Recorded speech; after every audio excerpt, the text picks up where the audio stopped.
They aimed to change the payment system we have now from 2004, and in 2012 OpenCoin started. It's just the journey to change your life, my life, and payments industry as we know. Now as Ripple Labs, they are actually conquering their goals slowly, step by step, and slowly the world is entering into a stage where a global digital bridge asset is no more a want, but it's becoming a need. In a recent discussion, Marcus highlighted many key points, and we will actually go through that systematically and cover those information, followed by which the current events from Ripple and the banking industry shows a lot of changes itself. And then the blockchain startups getting 18 million in bailouts shows that this industry is being recognized. So now government consider this industry as something which is needed for the future, or else they would just let play soft and let it go bankrupt. Welcome to the Scientific Investor family, where we discuss crypto and science behind investing regularly. Odds are actually favoring a huge breakout, and if history repeats, the first stop we will have will be around $3.8, that is the previous all-time high. Then a correction, say 60% correction, and from that point, which is the all-time high, we may see a 550% rise. So about that 50% from the ATH takes us somewhere around $23. And then a correction, we can expect say 60%, 70% correction, and from that high we may actually see 780% rise, which actually takes us around $211 now. About $200 per XRP. That's a huge price valuation from the current point. So it would be hard for many to even consider that. I wanted to share the chart because this bounce off which we see here at this particular point, that is a key area which makes a trend line support which is kind of valid from 3 years. So it shows the odds are actually changing into creating a trending channel like this. The price can actually move in within this channel. So if this channel is staying as a resistance here, say within next 3-4 months we reach somewhere here, it will still be around 150, and if we wick, then yeah, we may reach $200 in that event too.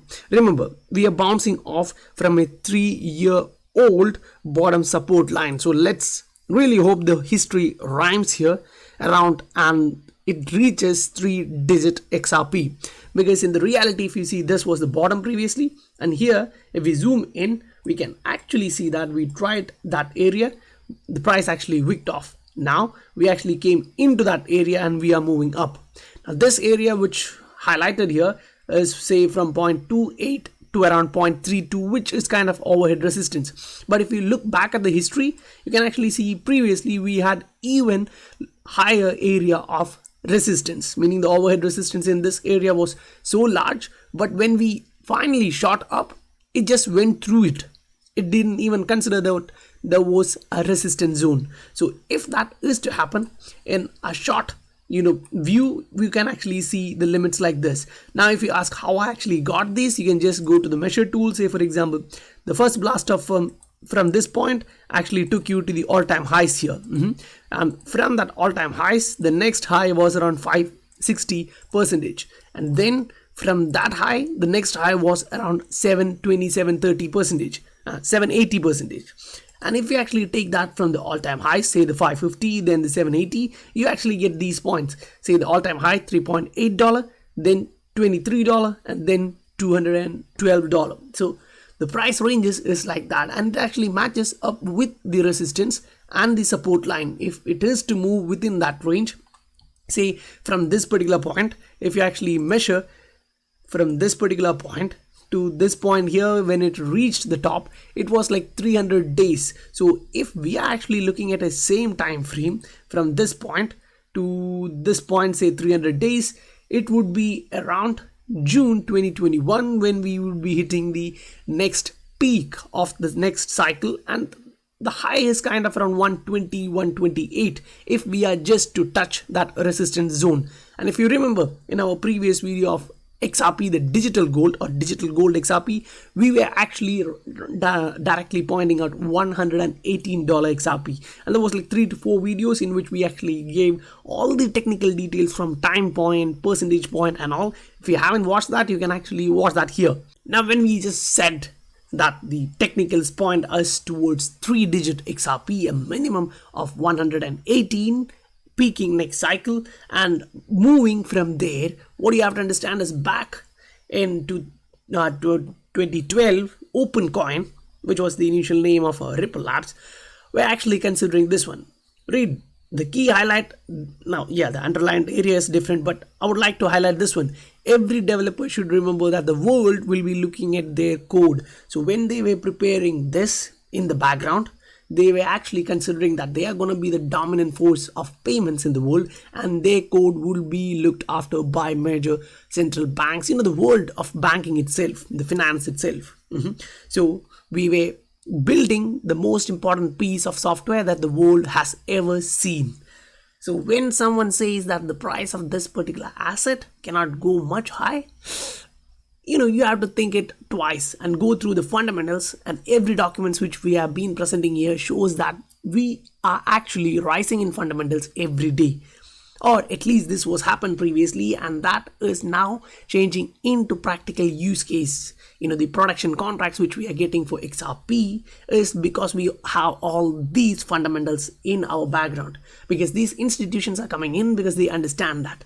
Now, say from 2012, it was like that. If you look back in 2004, Ripple Pay was there, right? Ryan Fugger actually started it up there, and then from there, Jed actually took it over. From 2012, they actually went, and then OpenCoin started. From there, the journey is kind of familiar for majority of us, because from 2013, it was Brad making it Ripple Labs.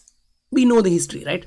And now, the online transaction they're showing is 1.5K, and the offline is 65K now, right? And this particular document, which is also reflecting back to one of Ripple's documents, old documents, shows that they were actually preparing a gateway. Now in this one, when you look at the explanation for that, you'll understand it is something, a digital portal, like you are going into Thor's arena, like a digital gateway where governments, companies, financial institutions will actually come and join hands, and that particular network is known as a Ripplenet. So the fundamental, when we say is high, it is really huge. Why? Because here they are actually highlighting in that particular gateways businesses that provide a way of money and other forms of value to move in and out of the Ripple consensus ledger. Now, if you remember in yesterday's video and day before yesterday's video, we actually showed you government documents suggesting how value will be exchanged using consensus, right? Now, in the issuing gateway, you can see all currencies in the Ripple consensus ledger except for XRP take the form of issuance tied to a specific issuing gateway. So that is there. Then a private exchange holds XRP and lets its customers to buy and sell XRP in its own system. So now you have to understand why exchanges are being set up in every different countries. Why Ripple, the company, was actually going towards exchanges and incentivizing them. What many were calling out like this is a scam. You see, they are actually giving the XRP to others. They are like incentivizing everyone to use the asset. Now this was not like that. Instead, they were actually building the infrastructure for the next generation. And we can actually see that in the first one, they actually literally said that the Ripple payment system will help redefine the society well beyond our lifetimes. Now, if this is coming up in next 300 days, 350 days, those who have actually accumulated at this particular price point, and if they are actually seeing something like this, say for example, 70,000 from this particular point, or if they are actually looking at the bottom, which is this one, if you have accumulated positions at 0.12, 0.13, then you would be actually looking at 140, 150,000 percentage of profit, and that is well beyond our lifetime. If you have invested properly and if you have financial education, then you would be using that in a way that it would actually affect the generations coming ahead in your family, right? So this is all happening all at a time when we are actually changing as a world into a digital era. And in this digital era, say digital dollar, digital euro, everyone is coming out digital yen, digital yuan. Now they actually need to communicate in between, and that's where a digital global bridge asset comes into play, and they have actually positioned the digital bridge. So now the governments, central banks and others understand that, which can actually be understood from this particular discussion from Marcus and Beckman. If you actually look through that, you can actually understand they actually discussed step by step, one by one, through everything.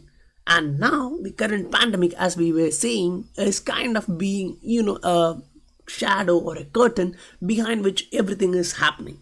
Whatever they are executing, they say this is because of this pandemic, the economic has actually worsened, and in order to grow from here, we need to take radical steps. And these radical steps has been previously identified by IMF. Right? Instead of dollar, we are going to new world reserve or a global currency in order to change from one fiat to another. So the fiat is safe, it's not being killed. Instead, it is being given a support, a lifeline from a digital technology. And that is where we are saying, I'm investing in. In my opinion, that is the change, because the disruption or the revolution is not coming from the outside, it's happening from the inside. I strongly believe that governments are not going away, and the banks, central banks, are not gonna go away, at least in my lifetime. So I'm betting on this one. Now when we actually read through this, you can actually understand in terms of our customers, many are financial institutions, we know that, such as money transfer business. And in last video we actually discussed why these are huge in numbers than banks, right? And banks that play a pivotal role in facilitating the flow of money abroad, so the cross-border payments. This is an arena, this is an area that has been massively hit by the global crisis. Now I agree, a lot of jobs are being cut off, migrant workers have to go back to their own country, and the crisis is actually hitting hard. So if someone is actually going to send $100, they would be checking, when I'm sending $100, why would I have to be charged $10 for that? So they will be trying to get maximum benefit for their money, that's for sure, maximum purchasing power. And this particular technology allows that. As such, the World Bank has recommended that public authorities in these markets should treat remittance service providers as essential service during pandemic. So once it is considered as an essential service, governments across the world would be coming out with a proper regulation for that, because in response to all it is happening around the world, you can see such as in the partnerships with Azimo, TransferGo, Siam Commercial Bank, the waves are actually going in deep, and they are allowing their customers to actually remit so easily. Now it's talking about the technology, and the technology is supporting the entire market. So the primary use case of Ripplenet is low value, high volume payments.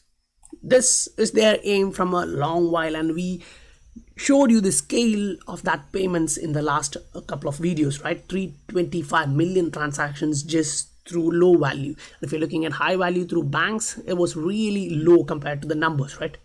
And in that, they're still using a legacy system, which is kind of slow, and it takes a lot of money to do that. Now after talking about the technology, they are actually highlighting what the technology is and how it actually shatters the barriers which is present. And as it is showing that, it describes the ISO 20022 and the digital assets. Why I'm combining both?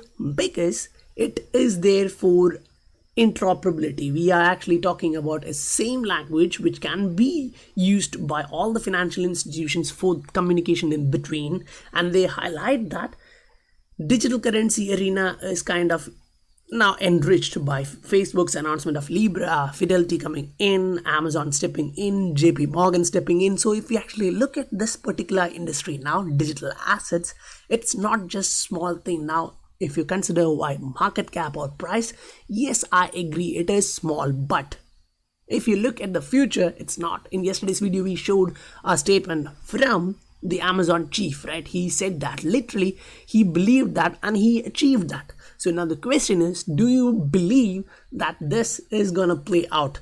If you do, then yes, whatever the situation is, like whether it is storm coming in, wind, you're gonna dip that doesn't actually matter. If you properly understand the fundamentals, then it doesn't matter.